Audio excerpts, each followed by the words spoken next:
Hi, hello, and welcome to Mathematical 360.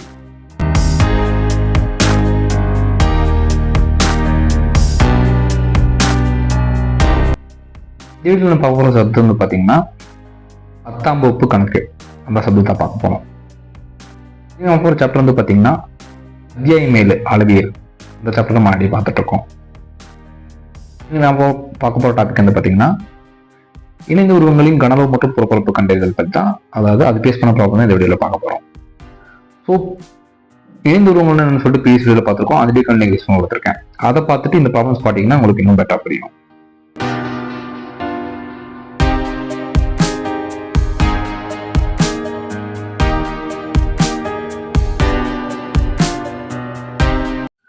எடுத்துக்காட்டு, ஒரு கனசவத்தின் மீது அரை உருளை உள்ளவாறு ஒரு நகைப்பெட்டி. ஸோ இங்க பார்த்தீங்கன்னா இந்த டயக்ராம்ல ஒரு கனசவகம் இருக்கும், அதுக்கு மேலே ஒரு அளவுல இருக்க மாதிரி இருக்கு. ஸோ அது நகைப்பெட்டின்னு சொல்றாங்க. கனசவத்தின் பரிமாணங்கள் 30 சென்டிமீட்டர் இன்ட்டு 15 சென்டிமீட்டர் இன்ட்டு 10 சென்டிமீட்டரில் நகைப்பெட்டியின் கன அளவு காண்க. ஸோ அந்த டயக்ராமே கொடுத்துருக்காங்க. 30 சென்டிமீட்டர் 15 சென்டிமீட்டர், அதாவது நீளம் 30 சென்டிமீட்டர், அகலம் 15 சென்டிமீட்டர், உயரம் வந்து 10 சென்டிமீட்டர். நகைப்பெட்டியின் கன அளவு கேட்கறாங்க. ஸோ இப்போ நகைப்பெட்டியின் கன அளவு கண்டுபிடிக்க சொல்றாங்க.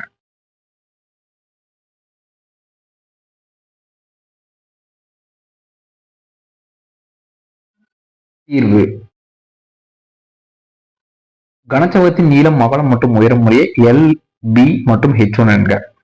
இதனால H1 எடுத்துக்கோன்னு சொல்லிட்டு நெக்ஸ்ட் ஸ்டெப் பார்க்கும்போது புரியும். ஸோ இப்போ கனசவத்தோட நீளம் வந்து பார்த்தீங்கன்னா எல்லாவும், அகலம் வந்து பார்த்தீங்கன்னா பியும், ஸோ உயரம் வந்து பார்த்தீங்கன்னா H1 எடுத்துக்கிறோம்.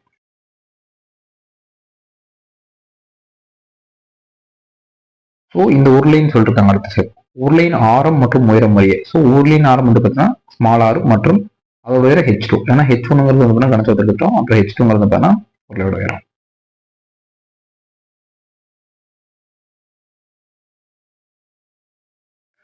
ஸோ அவங்க எடுக்குது நகைப்பெட்டியின் கன அளவு. ஸோ நகைப்பெட்டியின் கன அளவு ஈக்குவல் டு, ஸோ என்ன பண்ணணும், இந்த கனசவத்தின் கன அளவு பிளஸ் ஆஃப் உருளையின் கன அளவு. ஸோ இது வந்து அவங்க கேட்டுருக்கிற நகைப்பெட்டி, நம்மளா இதை டெரைவ் பண்ணிக்கலாம். ஸோ கட்டியின் கன அளவு கண்டுபிடிக்கணும்னா ஃபர்ஸ்ட் கனசவத்தோட கன அளவு பிளஸ் உருளை ஆஃப் போர்ஷன் தான் இருக்கு, அதனால ஆஃப் உருளையின் கன அளவு. ஸோ இது ரெண்டையும் கண்டுபிடிச்சா நகைப்பெட்டியோட கன அளவு கிடைச்சிடும்.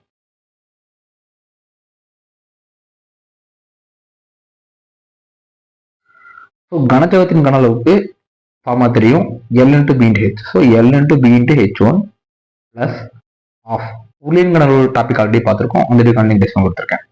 ஸோ அதை பார்த்தீங்கன்னா தெரியும், ஒன் கன அளவு ஃபார்மா வந்து பார்த்தீங்கன்னா ஐஆர் ஸ்கொயர் H2, ஏன்னா இங்கே H2 எடுத்திருக்கோம் உருளையின் உயரம், அதனால கன அலகுகள், கன அளவுனால கன அலகுகள்.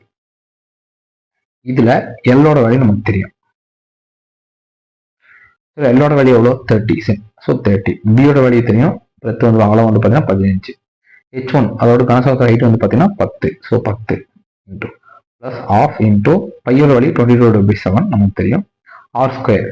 ஸோ இங்கிருந்து நம்ம பார்க்கணும். இப்போ வந்து பார்த்தீங்கன்னா அந்த உருளையோட போர்ஷன் நீங்க வரீங்க எப்படி. ஸோ இங்க கீழே வந்து அகலம் கொடுத்துருக்காங்க 15. ஸோ அப்போ இந்த உருளையோட இது டி, அதாவது விட்டம் வந்து பார்த்தீங்கன்னா 15. அப்போ என்ன ஆகும், நமக்கு இங்க இடத்துக்கு ஒரு ஆரம் தான் வேணும். ஸோ உருளையோட ஆரம். ஸோ என்ன பண்ணணும், 2/2 போட்டிங்கன்னா ஆர் கிடைக்கும். ஸோ அதனால வந்து பார்த்தீங்கன்னா 15/2 இன்டூ ஆர் ஸ்கொயர்னால 2/15/2 இன்டூ H2 வந்து பார்த்தீங்கன்னா உருளையோட உயரம். ஸோ இப்போ வந்து பார்த்தீங்கன்னா உருளையோட உயரம் என்ன, அதோட ஆரம் தான். ஸோ ஆர் நம்ம ஆல்ரெடி தெரிஞ்சு. ஸோ உருளையோட உயரம் என்னன்னா, ஸோ இது வந்து பார்த்தீங்கன்னா இப்படி படுக்க வச்சிருக்காங்க. ஸோ அப்போ வந்து பார்த்தீங்கன்னா உருளை இப்படி நின்றுச்சுன்னா உங்களுக்கு தெரியும் ஹைட்டு. ஸோ இப்போ ஹைட்டுக்கு பதில் என்ன, லென்த்து தான். ஸோ அப்போ என்ன எடுத்துக்கோன்னா H2க்கு பதில் 30 எடுத்திருக்கோம். இந்த H2க்கு பதில் 30 எடுத்துக்கிறது, இதே மாதிரி பார்த்தா H1 பதில் 10 எடுத்துக்கிறது. இது வந்து பார்த்தோம்னா நம்மளா கொடுத்துருக்க டேட்டா செட் எடுத்திருக்கோம்.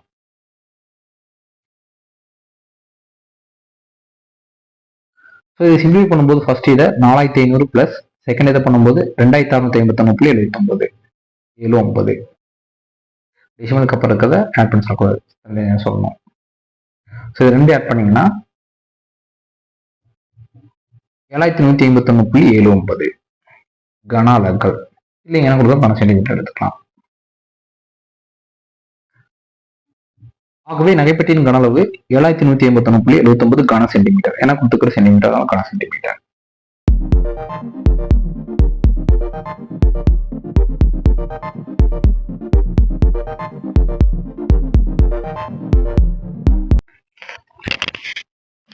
எடுத்துக்காட்டு, அருள் தனது குடும்ப விழாவிற்கு 150 நபர்கள் தங்குவதற்கு ஒரு கூடாரம் அமைக்கிறார். கூடாரத்தின் அடிப்பகுதி உருளை வடிவிலும் மேற்பகுதி கூம்பு வடிவிலும் உள்ளது. ஒரு தங்குவதற்கு 4 சதுர அடிப்பகுதி பரப்பும் 40 கன மீட்டர் காற்றும் தேவைப்படுகிறது. கூடாரத்தில் உருளையின் உயரம் 8 மீட்டர் எனில் கூம்பின் உயரம் காண்க. அருளுங்க வந்து பார்த்தீங்கன்னா 150 பேர் வச்சு ஒரு கூடாரம் அமைக்கிற பிளான் பண்ணியிருக்காரு. ஸோ அந்த கூடாரத்தோட அடிப்பகுதி உருளை வடிவில், அதாவது வந்து பார்த்தீங்கன்னா உருளை வடிவிலையும் இந்த மாதிரி இருக்குது. மேற்கூறம் கொம்பு வடிவு. ஸோ இப்போ கொம்பு வடிவு அப்போ ஒரு டென்ட் தான் இல்லை. ஒருவர் தங்குவதற்கு 4 சதுர மீட்டர் அடிப்பரப்பு, அதாவது பார்த்தீங்கன்னா இந்த கூடாரத்துக்குள்ள தங்குறதுன்னா அடிப்பரப்பு, அதாவது தங்குறதுன்னா கீழே தான் கன்செப்ட் பண்ணுவோம். அதுதான் வந்து அடிப்பகுதி பரப்புன்னு சொல்றாங்க. 4 சதுர மீட்டர் ஒரு ஆளுக்கு. பரப்பு 40 கன பரப்பும் 40 கன மீட்டர் காற்று. ஸோ இதுக்குள்ள இருக்கிற காற்றுக்கு பாத்தீங்களா, அந்த மொத்த வால்யூம் வந்து பாத்தீங்கன்னா மினிமம் வந்து 40 கன மீட்டர் ஒரு ஆளுக்கு தேவைப்படுதுன்னு சொல்றாங்க. கூடாரத்தில் உருளையின் உயரம் 8 மீட்டர் எனில் கூம்பின் உயரம் காண்க. ஸோ அவங்க கொடுத்துக்கிறது கூடாரத்தில் 8 மீட்டர் அவங்க உயரம் கொடுத்துட்டாங்க. ஓகேவா? ஸோ கூம்போட உயரத்தை, அதாவது இந்த கூம்பு இருக்கு பார்த்தீங்கன்னா இந்த ஹைட்டை கண்டுபிடிக்க சொல்றாங்க.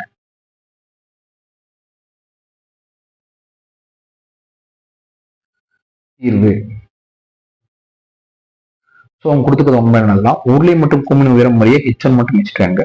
ஸோ உருளைக்கும் அந்த கூம்பின் உயரத்துக்கும் உருளையோட உயரத்தை H1 ஆகும், கூம்பின் உயரத்தை வந்து H2 எடுத்துக்கிறோம். இங்க ஒருவருக்கு தேவையான பரப்பு 4 சதுர மீட்டர். ஸோ அவங்க சொல்லியிருக்காங்க 4 சதுர மீட்டர் வேணும். இப்போ இங்க 150 பேர் இருக்காங்க. ஸோ அப்போ நமக்கு அடிப்பரப்பு வந்து பாத்தீங்கன்னா 150 பேர் உட்கார மாதிரி இருக்கும். அப்ப என்ன பண்ணணும், ஒருத்தருக்கு 4 சதுர மீட்டர்னா 150 பேருக்கு அவ்வளோ அப்படியே மல்டிபிள் பண்ணணும். ஸோ நம்பரின் எண்ணிக்கை 150 கொடுத்துருக்கிறது. ஸோ தேவையான மொத்த அடிப்பரப்பு, ஸோ நமக்கு தேவையான மொத்த அடிப்பரப்பு வந்து பார்த்தீங்கன்னா 150 × 4 சதுர மீட்டர் ஒரு ஆளுக்கு தேவைப்படும். ஸோ 150 × 4. ஸோ 150 × 4 600. இங்க பையார் ஸ்கொயர் எப்படி வந்துச்சுன்னா, உருளையோட அடிப்பரப்பு என்ன ஃபார்முலா, வட்ட சேர்ப்பு பையார் ஸ்கொயர் தான். ஸோ அதனால பையார் ஸ்கொயர் = 600.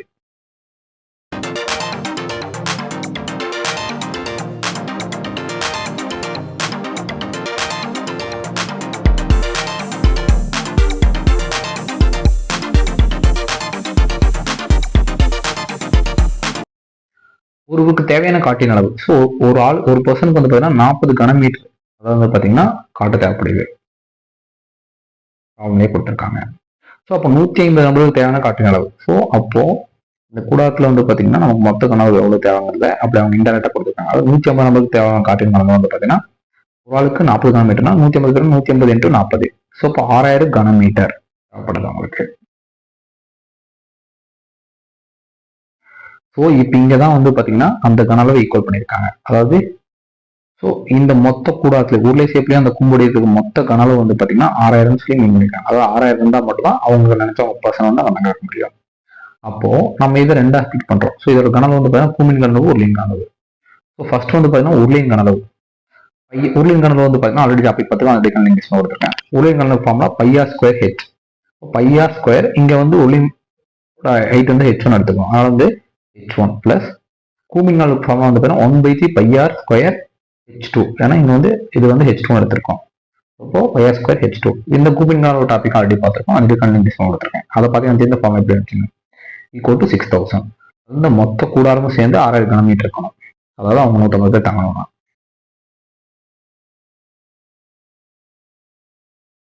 இதிலிருந்து பார்த்தீங்கன்னா பையார் ஸ்கொயர் ரெண்டுலேயும் காமனா இருக்கு. ஸோ அதனால பையார் ஸ்கொயர் எடுக்கும்போது இங்க பேலன்ஸ் என்ன இருக்கு, H1 பிளஸ் இங்க 1/3 × H2 = 6000. ஸோ பையார் ஸ்கொயர் வந்து பார்த்தீங்கன்னா ப்ரீ ஸ்டைல் கண்டுபிடிச்சிருப்போம். அதாவது அடிப்பரப்பு வந்து பார்த்தீங்கன்னா 600 சொல்லி கண்டுபிடிச்சிருப்போம். ஓகேவா? அந்த வேல்யூ இப்போ இங்க இதுக்கு பதிலாக ரீப்ளேஸ் பண்றோம். ஸோ பையார் ஸ்கொயருக்கு பதிலாக 600 இன்டூ H1 வந்து பார்த்தீங்கன்னா அந்த ப்ராப்ளத்தையே கொடுத்துருக்காங்க. H1 உருளையோட உயரம் வந்து பார்த்தீங்கன்னா 8 பிளஸ் 1/3 வந்து பார்த்தீங்கன்னா H2 தான் கண்டுபிடிச்சு சொல்லியிருக்காங்க. அதாவது கூம்பினோட உயரம் தான் கண்டுபிடிச்சு சொல்லியிருக்காங்க, நமக்கு தெரியாது. = 6000. ஸோ 6600 இன்ச் இருக்கும்போது இது மொத்தமாக கேன்சல் ஆகிட்டு பேலன்ஸ் 10 இருக்கும். ஓகேவா? ஸோ அப்போ 1/3 H2 = 10 - 8 வரும். அப்போ H2 என்ன, இங்க 2 இருக்கும், இந்த 3 அங்கே மல்டிபிள் பண்ணும்போது 6. அப்போ H2 = 6 மீட்டர். ஸோ H2 நம்ம என்ன எடுத்துக்கிறோம், கூம்போட உயரம். ஸோ இப்போ H2 வந்து பார்த்தீங்கன்னா 6 மீட்டர். ஸோ கூம்போட உயரம் கண்டுபிடிச்சாச்சு. ஆகவே கூம்பின் உயரம் 6 மீட்டர்.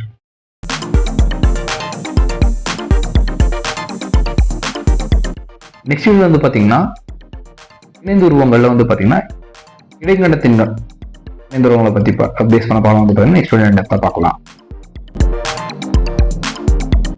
தேங்க்ஸ் ஃபார் வாட்சிங்.